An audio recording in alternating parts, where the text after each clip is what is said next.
කද්නෝරුවේ හාමුදුරුවන්ගේ මිත්‍යා දෘෂ්ටික කමක් නෙවෙයි. කද්නෝරුවේ හාමුදුරුවෝ නිසා බුදුදහම එන්න ජනප්‍රියත්වය වැඩි වෙන එක බලන් ඉන්න බැරි මිත්‍යා දෘෂ්ටික බවක්. කෙනෙකුගේ හිතක් රිදෙනවා නම් ඇත්තක්වත් කියන්න එපා. මේ කද්නෝරුවේ සිරිධම්ම හාමුදුරුවෝ.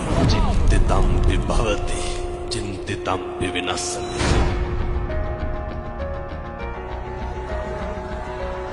හය හතර දන්න කාලේ ඉඳන් අපේ ජීවිතේ වැඩිපුරම අපි අපේ ජීවිතේ නාස්ති කරගන්නේ අනුන් හින්දා.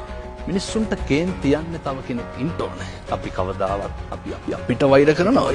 එහි කාලයේදී සංක ප්‍රියමන්ත රත්නායක විදිහට ඉඳලා 2007 දී කත්නෝරුවේ සිරිධම්ම විදිහට පැවිදි වෙච්ච උන්වහන්සේ හිටි හැටියේම ජනප්‍රිය වෙන්නේ දෛවෝපගත විදිහටයි. ජාතික රූපවාහිනියේ අසංකය්‍ය දන්නවත් ඇති මොකද? ප්‍රවෘත්තියන්සේ අපේ පන්සලට එනවා අපේ අයියත් එක්ක මේ අපේ පන්සල බොහොම පරණ තැනක්. ඒක ගැන පොඩි ප්‍රවෘත්තියක් හදන්න. ඒකේ අර වොයිස් කට් එක දෙන්නේ මම. ඕක අහලා මට කියනවා ඔය කටින් බණක් අහන්න ඕනේ. අහම්බ හොඳේ. මේ අහම්බේ කොච්චර දුරදි කියනවනන්ද කියනවා නම් අද මේ හම්බෙන මොහොත දක්වා මේ මොහොත දක්වා මේ හම්බේ ප්‍රතිඵල තමයි.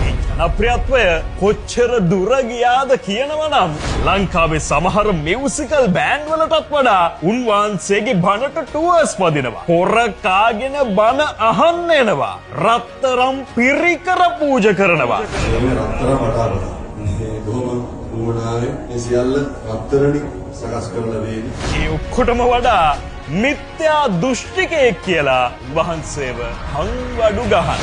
ආයි අලුත් එක්කෙනෙක් කරලියට ඇවිල්ලා පරලොව නෑ දෙවියෝ නෑ කියලා කියන අලුත් එක්කෙනෙක් දැන් ඇවිල්ලා කරලියට. එතකොට කොච්චර මේ මිනිස්සු මේවා නිසා නොමග යනවද? සම්පූර්ණ මිත්‍යා දෘෂ්ටිය. අපායේමයි නතර වෙන්නේ. එක Facebook එකක මෙන්න මේ විදිහට ඔබ වහන්සේට ආමන්ත්‍රණය කරලා තියෙනවා. සිංහල බෞද්ධයන්ට ළමයි හදන්න එපා කියමින් කතෝලිකයන්ගේ ළමයි ඉඹ මාකටින් පස්සේ හතර වටේ දුවන කත්නෝරුවේ ගංජා කියන්නේ කද්නෝරුවේ හාමුදුරුවන්ගේ මිත්‍යා දෘෂ්ටික කමක් නෙවෙයි. කද්නෝරුවේ හාමුදුරුවෝ නිසා බුදුදහම එන්න ජනප්‍රියත්වය වැඩි වෙන එක බලන් ඉන්න බැරි මිත්‍යා දෘෂ්ටික බවක්.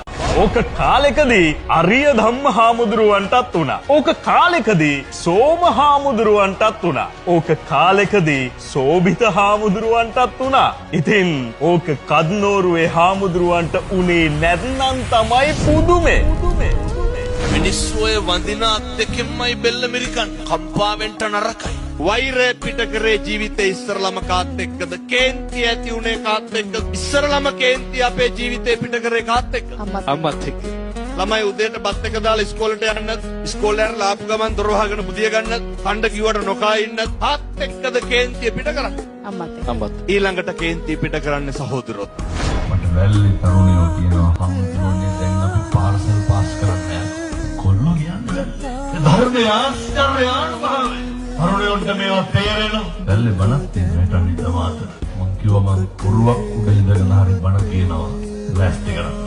ජීවිතේ හරියට පුරුදු වෙලා ඉන්නේ අනුන්ගේ දේවල් වලට කේන්ති ගන්න. ජීවිතේ පුරුදු වෙලා ඉන්නේ අනුන්ගේ වැරදි දකින්න. කවදාවත් අපි අපේ වැරද්ද දකින්න.